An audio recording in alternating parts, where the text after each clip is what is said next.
CTRPG. All right, so I took a little break from the weekend from actually working in art.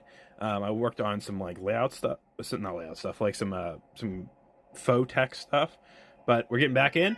We're working on this giant ice centipede thing. It inflicts the status frozen, which is really basically it works similar to I think Frost or something like that in Flesh and Blood, where your next skill you have to pay more. Except unlike that, basically once you use a skill it goes away, but if you let it get to the higher amount than your max AP, it will freeze you, and then you won't be able to act for that combat round and the next combat round.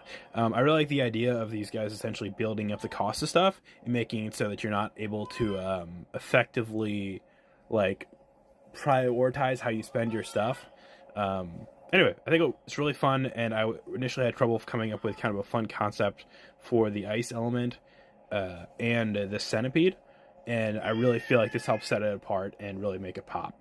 Anyway, this art specifically is for the Kickstarter Foe guide that we're working on. This is going to have lots of cool stuff. It's going to also have a roaming behavior and a combat behavior. Basically, it'll give you the conditions for if that one flees, how they're going to target.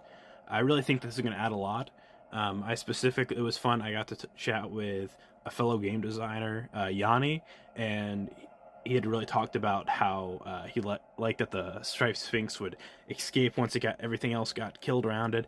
And I think it just adds a lot of character, and I want to make sure I'm able to add that in, because I want the monsters to be more of a puzzle and essentially more unique to deal with. I feel like, especially something like D&D, even though they do throw in a little bit of flavor, I will give them that. Really feel like the behavior of the creature isn't as prioritized and pushed, and so it makes it so that you can be like, well, I can always just go and kill a goblin, or I can always just go and kill a kobolid. But then it's like, because people aren't thinking about ways to run them, you're not like, normally the kobolds suggest to be like super tricky and have all these traps, the goblins, and it's just like, when you don't have that as clear in the rules text, or not the rules text, and the biography, it makes it so people constantly forget about it, and so they don't add that in. Anyway, guys, check it out. We've got the beta up on itch.io, Coffee, Gumroad. I'm super happy with the work we're doing and the work that I'm making. I took a little bit of the weekend off, and I took most of the day off because I just had some stuff to do. But I'm super happy with it, and I'm gonna keep trugging along in this game. And I'd love for you guys to be here through the process. Anyway, you guys rock. Have a great rest of the day. Bye.